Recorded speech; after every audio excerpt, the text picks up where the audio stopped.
Hi, weekly twice இந்த tea try பண்ணி பாருங்க. அவ்வளோ ஹெல்த்தி. சளி, இருமல், மாதிரி ஃபீவராக இருக்குது, டயர்டாக இருக்குது அப்படின்னா இது அவ்வளோ ஹெல்த்தியாக அப்படி ஒரு ரிலாக்ஸ்டு கொடுக்கும். கற்பூரவள்ளி நம்ம வீட்டில் செடி வச்சுருப்போம், இல்லைன்னா கண்டிப்பாக வைங்க, ரொம்ப சிம்பிள் தான். அதுக்கப்புறமா வெத்தலை, துளசி, இதுதான் மெயின் இன்க்ரீடியன்ஸ். இது கூட ஜீரகம், மிளகு ஆட் பண்ணிக்கிறேன், அவ்வளோதான். இந்த 5 பொருள் தான். நல்லா தண்ணி கொதிக்கும் போது கற்பூரவள்ளி, வெத்தலை, துளசி, ஜீரகம், மிளகு இதெல்லாம் போட்டு நல்லா தண்ணி கொதிக்கணும். தண்ணி கொதிக்கும் போது அப்படி ஒரு ஃப்ளேவர் வரும். ஆக்சுவலி இது என் ஃப்ரெண்ட்காக பண்ணேன். அவங்களுக்கு கோல்டு கண்டினியூவாக இருந்துச்சு. இதை பண்ணி அவங்களுக்கு ஈவினிங் கொடுத்தேன்.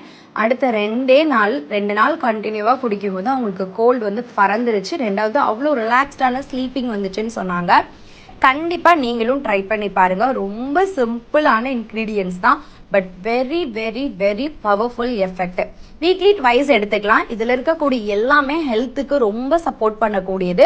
ஒரு மாதிரி ரெஃப்ரெஷிங்காக வச்சுப்போம். இது கூட ஹனி, அப்புறம் நாட்டு சக்கரை இதுவும் வேண்டாம். ஏன்னா இதுக்குன்னு இருக்கக்கூடிய அந்த ஸ்பெஷல் அதெல்லாம் ஆட் பண்ணும்போது குறைய வாய்ப்பு இருக்குல்ல. ஸோ இதை மட்டும் ஆட் பண்ணுங்க. ஜஸ்ட் நல்லா கொதிக்கும். கொதித்த உடனே அப்படியே சிம்மில் வைங்க.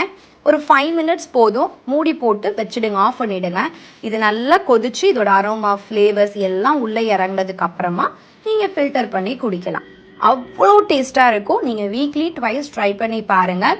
வெயிட் லாஸ் பண்ணுறவங்க, ஒரு மாதிரி ரெஃப்ரெஷிங் வேணுங்கிறவங்க, அடிக்கடி எனக்கு ரொம்ப டயர்டாக இருக்குங்கிறவங்கலாம் இதை ட்ரை பண்ணி பாருங்கள். இந்த மாதிரி தொடர்ந்து நிறைய அப்டேட்ஸ் தெரிஞ்சுக்க ஃபாலோ